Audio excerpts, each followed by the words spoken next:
A Wayne County, West Virginia teen is killed in a crash. We will tell you what happened and how he is being remembered. And more on how surveillance video helped catch two burglary suspects in a Harlan County break-in.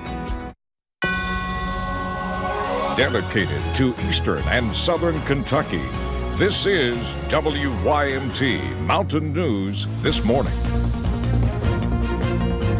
Good morning. It is 6 o'clock on Wednesday, May the 29th. I'm Will Puckett. Thank you for tuning in to Mountain News This Morning.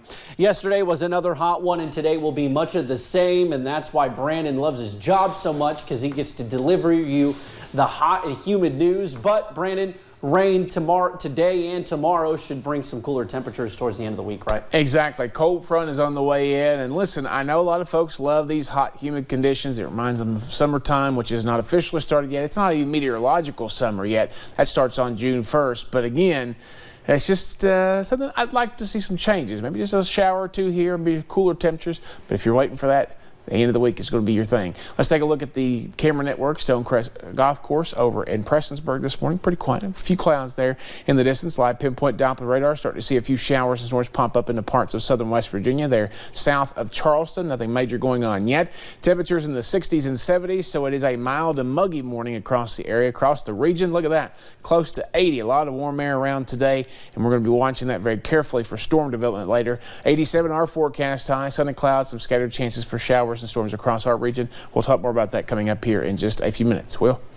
Alrighty, Brandon, thank you. Well, another day, another swarm of tornadoes. More than 50 twisters may have touched down across 8 states overnight, and the threat is not over yet. Laura Podesta has the latest. This massive funnel cloud touched down in Linwood, Kansas, just outside Kansas City, as tornadoes continue to plague the Midwest and plains.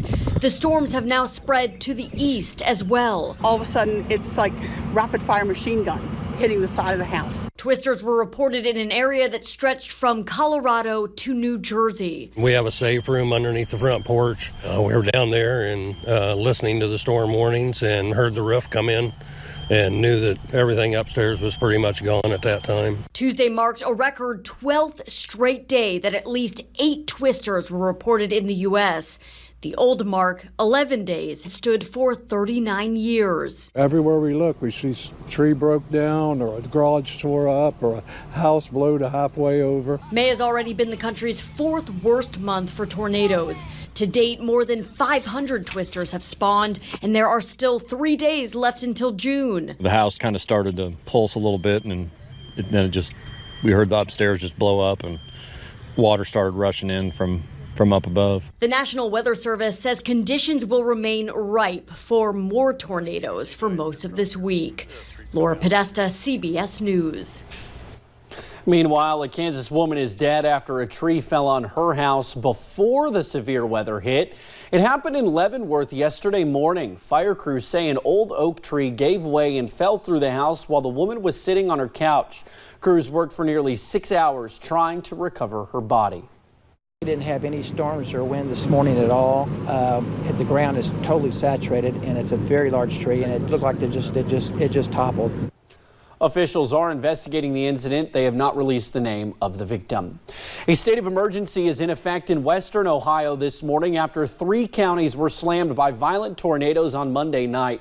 Officials believe at least 3 twisters moved from the Dayton and Salina areas, killing 1 person and injuring dozens of others. Ohio Governor Mike DeWine spent Tuesday witnessing the destruction firsthand. He says they're lucky more people weren't killed.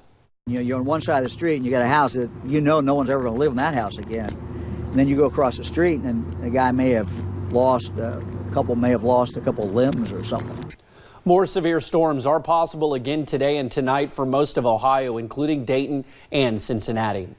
Well, in the midst of all the chaos and destruction, a ray of hope, so to speak. CBS affiliate KWTV was flying over a severe thunderstorm near Perkins, Oklahoma yesterday when they spotted a rainbow. Meteorologists believe once a passing cold front moves through the plains and into the Midwest, the active weather pattern will calm down just a little.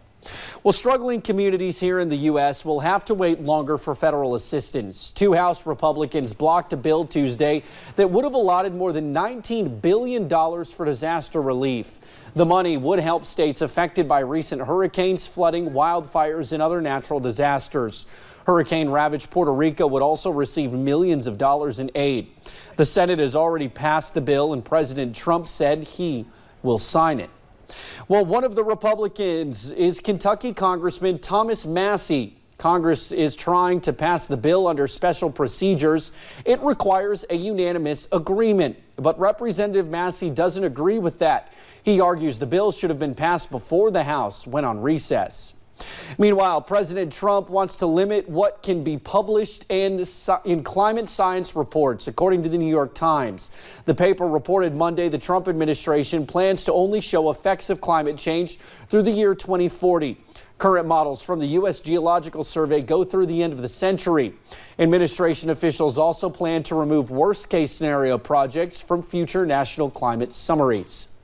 In other news this morning, a Southern West Virginia high school sophomore was killed on his way to school yesterday morning, just 1 week before school let out for summer.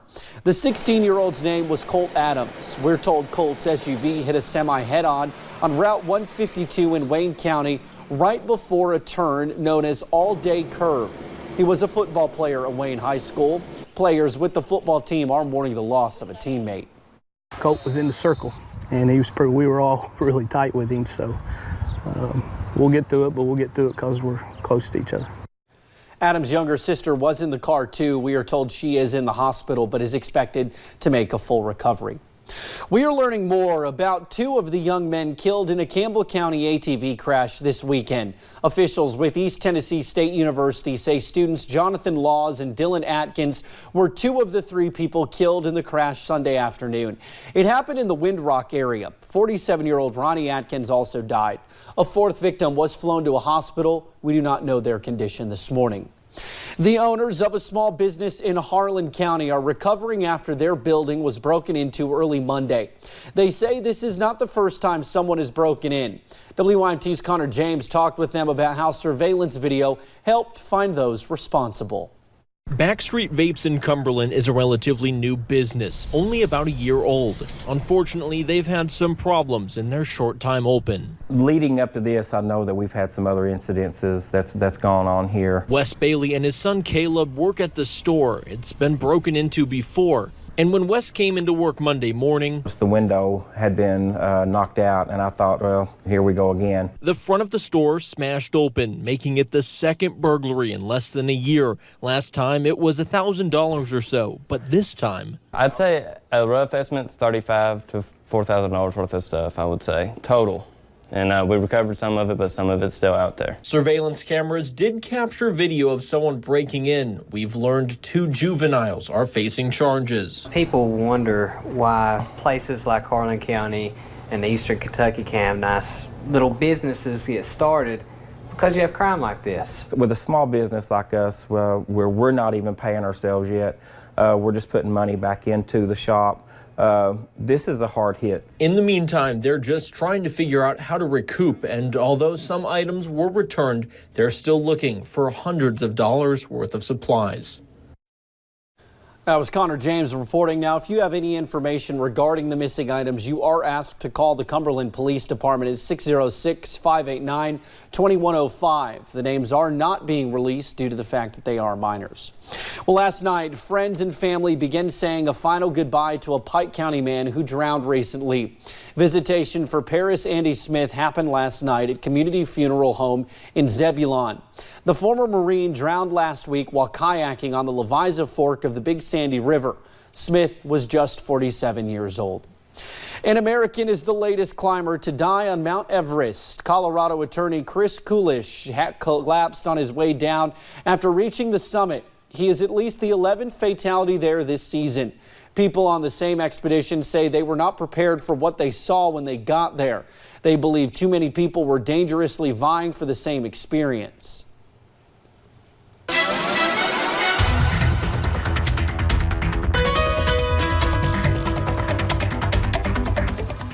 Well, the forecast this morning, quiet for now, but could get a little bit active as we get deeper into the day. Let's take a look at the cameras. Mountain Parkway at Slade, open Powell County. Not a whole lot of traffic just yet, and a few clouds this morning. Satellite radar the last few hours, a few clouds trying to build in, and again, a few showers trying to build in as well, so we're watching that. Temperatures in the 60s and 70s, very muggy, very mild this morning, especially for a late May day. 12-hour planner today. Some weather going to be changing. Scattered chances for showers and storms pick up later this morning, and we'll continue through the afternoon hours, and we'll start to dry out later on, but another hot and humid day on the way. Will? All righty, Brandon, appreciate it. Well, thank you for joining us right here on Mountain News this morning. More news is on the way.